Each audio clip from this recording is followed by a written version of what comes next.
Look at your life right now. Chances are you're clinging to something: security, approval, comfort, certainty. You tell yourself that stability is necessary, that holding on will protect you, that losing these things would be devastating, and its true loss hurts. It shakes your identity, your confidence, your sense of who you are. But here's the uncomfortable truth: the very things you fear losing are often the things that prevent you from becoming who you were meant to be. Nietzsche called this the path of the overman. He believed that true growth, true mastery of oneself, comes not from accumulation, but from daring to embrace radical loss, not loss as punishment, but loss as transformation. Think about it. Imagine a tree so tightly rooted in rocky soil that it never bends to the wind. It may survive short storms, but a hurricane snaps it in half. Now imagine a tree that is willing to let go of some soil, to have branches torn, to feel the sting of wind. It bends, it flows, and it grows taller than the storm itself. That's the lesson Nietzsche teaches. To win everything, you must be willing to lose everything that keeps you safe, comfortable, and small. Historically, we see this in every great transformation.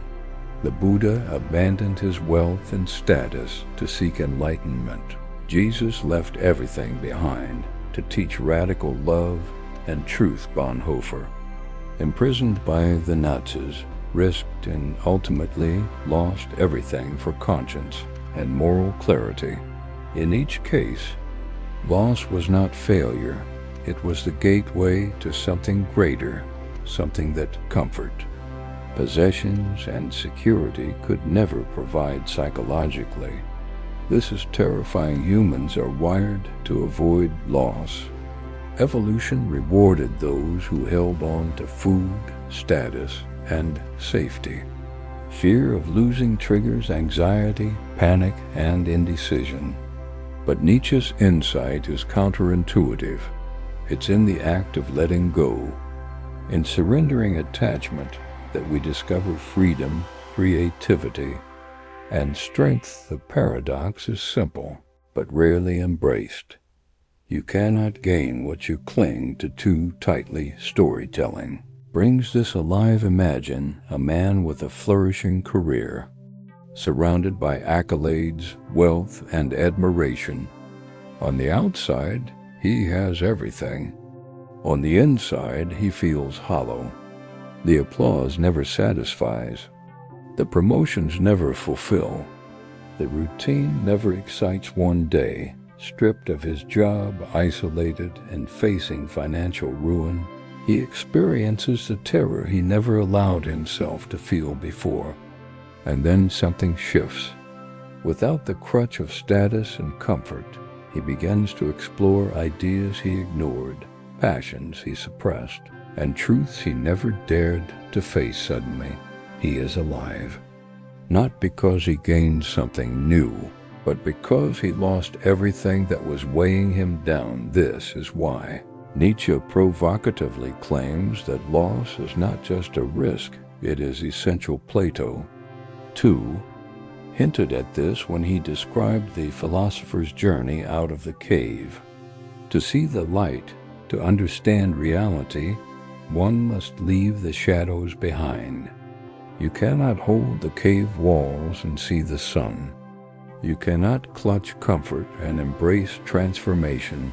Even Machiavelli, the master of strategy, recognized that rulers who cling to outdated structures or fear the collapse of their authority eventually fall.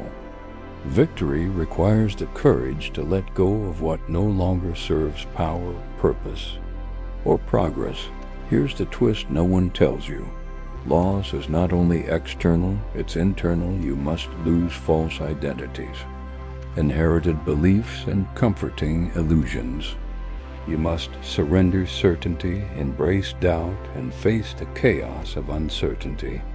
This is far more frightening than giving up a job, a relationship, or money because it forces you to confront the raw, unfiltered self, the part you hide even from yourself. And yet, only by facing this emptiness do you gain what truly matters: freedom, self-mastery, and the capacity to shape your life deliberately, rather than Machiavelli consider the hero's journey archetype. The protagonist must descend into the underworld, lose everything dear, confront darkness, and emerge transformed. The pattern repeats across myths, religions, and personal growth stories. It is not metaphorical, it is psychological law. Holding on too tightly to comfort keeps you in a limbo of mediocrity, fear, and superficial security. Letting go opens the door to resilience, creativity, and greatness. Nietzsche didn't promise comfort. He promised transformation. He challenged us to embrace the terrifying freedom that comes from radical loss. To accept that in order to win, we must risk everything we hold dear. To understand that the self is not fixed, but forged in the fires of letting go. The world will punish, test, and take from you whether you like it or not. You can resist, cling, and fear and remain small, or you can surrender what is unnecessary, face uncertainty, and become larger than the storm itself. So ask yourself, what am I holding on to that keeps me small? What illusions am I protecting that prevent me from growth? What must I lose to finally become who I am meant to be?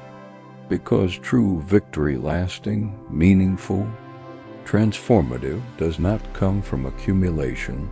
It comes from daring to embrace loss, to endure the fire, and to emerge reborn. The greatest triumphs of life are built on the ruins of what we thought we could not live without. And the moment you understand this, the fear of losing everything fades, and the freedom to truly win begins.